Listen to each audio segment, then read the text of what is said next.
Assalamualaikum warahmatullahi wabarakatuh.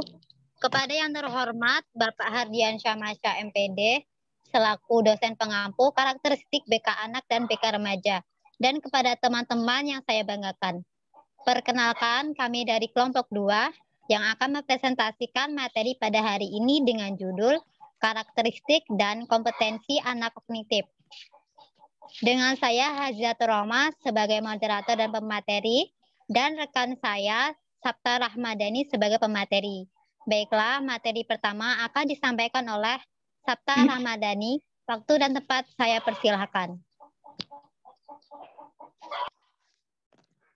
Baik, materi yang pertama yaitu pengertian kemampuan kognitif.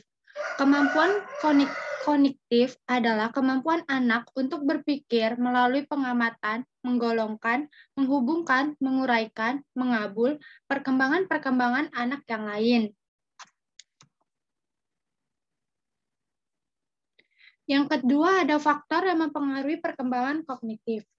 Kemampuan kognitif anak menunjukkan kemampuan seorang anak untuk berpikir. Adapun beberapa faktor yang mempengaruhi kemampuan tersebut sebagai berikut. Yang pertama ada faktor hereditas atau keturunan, yaitu kemampuan kognitif sudah ada sejak anak dilahirkan. Yang kedua ada faktor lingkungan.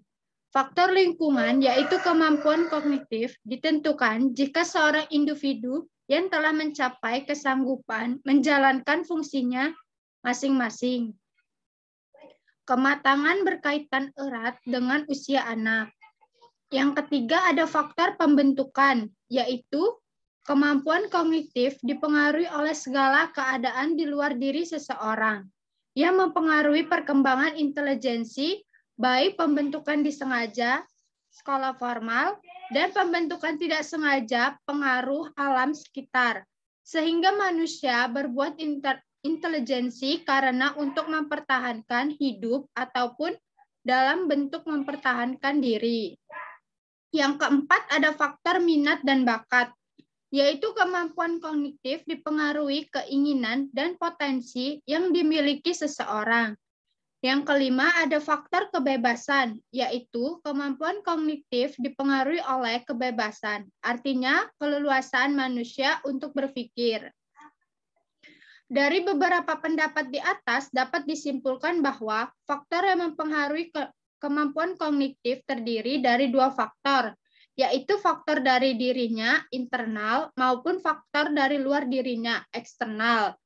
Faktor internal meliputi hereditas, kematangan, minat, dan bakat, sedangkan faktor eksternal meliputi lingkungan, pengalaman, pembentukan, dan kebebasan. Yang C ada karakteristik kemampuan kognitif anak usia 4 sampai dengan 5 tahun. Pijen menyatakan bahwa perkembangan kognitif anak terdiri dari 4 tahap, yaitu tahap pertama yaitu sensor motorik, usia 0 sampai dengan 2 tahun. Desmita 2009 dikatakan bahwa bayi bergerak dari tindakan refleks instiktif pada saat lahir sampai permulaan pemikiran simbolis. Bayi membangun suatu pemahaman tentang dunia melalui pengkoordinasian pengalaman-pengalaman sensor dalam tindakan fisik. Yang kedua ada tahap praoperasional, usia 2 tahun sampai 7 tahun. Pada tahap ini, anak memulai mempresentasikan dunia dengan kata-kata dari berbagai gambar. Yang ketiga ada tahap operasional konkret, usia 7 sampai dengan 11 tahun. Di tahap ini, anak dapat berpikir secara logis mengenai peristiwa-peristiwa yang konkret dan mengklasifikasikan benda-benda ke dalam bentuk-bentuk yang berbeda. Yang keempat ada tahap operasional formal, usia 11 sampai dengan 15 tahun. Di tahap ini, remaja berpikir dengan cara yang lebih abstrak, logis, dan lebih idealistik. Berdasarkan paparan di atas, maka anak usia 4 sampai dengan 5 tahun berada pada tahap praoperasional. Pada tahap pemikiran praoperasional, tahap perkembangan anak dibagi menjadi 2 sub, yaitu sub tahap fungsi simbolis yang terdiri dari rentan usia 2 sampai 4 tahun dan sub tahap pemikiran intuitif terjadi berkisar usia 4 sampai dengan 7 tahun. Dengan demikian, jika merujuk pada pendapat di atas, usia 4 sampai dengan 5 tahun berada pada kemampuan kognitif praoperasional pada subtahap pemikiran intuitif. Pijen mendefinisikan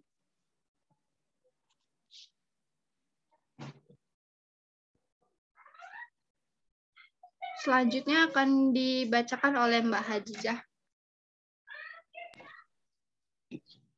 Terima kasih kepada pemateri. Baiklah, saya akan melanjutkan pemateri selanjutnya.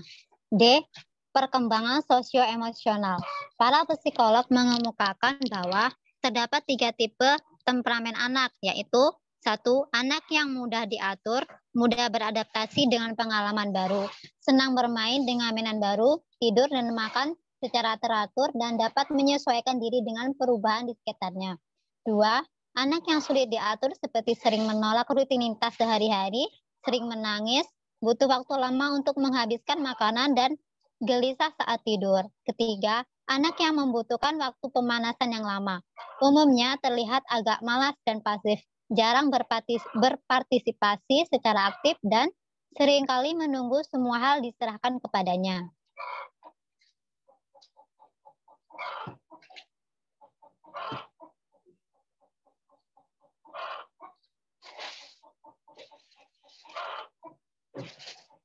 Lanjut, Kak.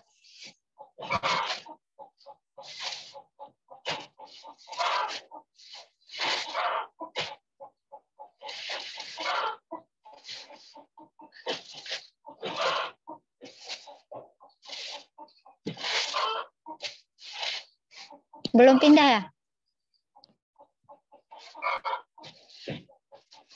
E. Perkembangan bahasa.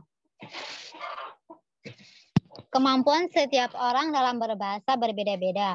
Ada yang berkualitas baik dan ada yang perkembangan rendah.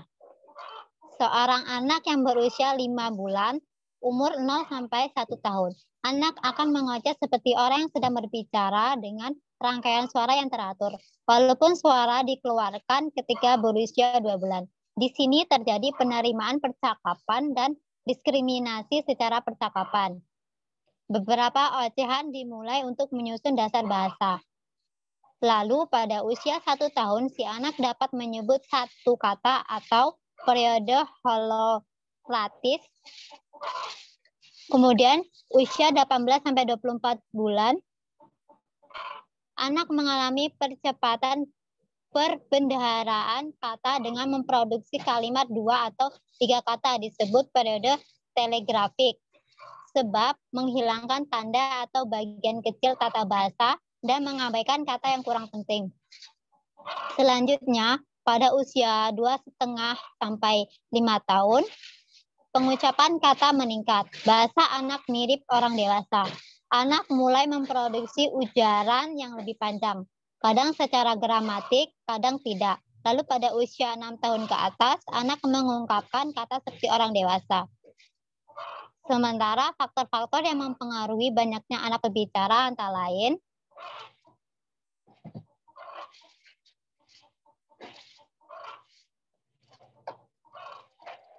A. Intelijensi. Semakin cerdas anak, semakin cepat keterampilan bicaranya. Yang B. Jenis disiplin. Disiplin yang rendah membuat cenderung cepat bicara dibanding dengan anak yang orang tuanya bersikap keras dan berpandangan bahwa anak harus melihat tetapi tidak didengar. C. Posisi urutan. Anak sulung didorong lebih banyak bicara daripada adiknya. D. Besarnya keluarga. Anak tunggal didorong lebih banyak bicara dibanding anak-anak dari keluarga besar, sebab orang tua lebih banyak waktu untuk berbicara dengannya. E. Status sosial ekonomi. Dalam keluarga kelas rendah, kegiatannya cenderung kurang terorganisasi daripada kelas menengah dan atas. F. Status ras. Mutu dan keterampilan berbicara yang kurang baik pada kebanyakan anak berkulit hitam, sebab ayahnya tidak ada atau sebab keluarga tidak teratur, sebab banyak anak dan ibu bekerja di luar. Dengan demikian, karakteristik ini penting diketahui sebagai bentuk kepedulian pada perkembangan anak yang membutuhkan perhatian ekstra dari orang dewasa di sekitarnya, sehingga akan tumbuh anak-anak yang memang diharapkan. Kesimpulan, kognitif diartikan sebagai kecerdasan berpikir. Kemampuan kognitif adalah kemampuan anak untuk berpikir melalui pengamatan, menggolongkan, menghubungkan, menguraikan, dan mengambil perkembangan-perkembangan anak yang lain. Kemampuan kognitif anak menunjukkan kemampuan seorang anak untuk berpikir. Ada beberapa faktor yang mempengaruhi kemampuan tersebut. Siti Partini Suwardiman mengemukakan bahwa faktor yang mempengaruhi kemampuan kognitif adalah pengalaman yang berasal dari lingkungan dan kematangan organisme. Piaget menyebutkan bahwa perkembangan kognitif anak terdiri dari 4 tahap, yaitu tahap sensori motorik usia 0-2 tahun, tahap praoperasional umur 2-7 tahun, tahap operasional konkret umur 7-11 tahun, dan tahap operasional formal umur 11-15 tahun.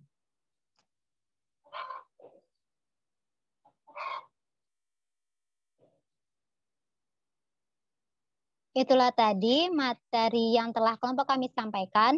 Kurang lebihnya saya mohon maaf dan kepada Allah saya mohon ampun. Dan apabila ada di dalam kelompok kami menyampaikan materi teman-teman kurang paham dan tidak mengerti, maka saya mempersilakan teman-teman untuk bertanya.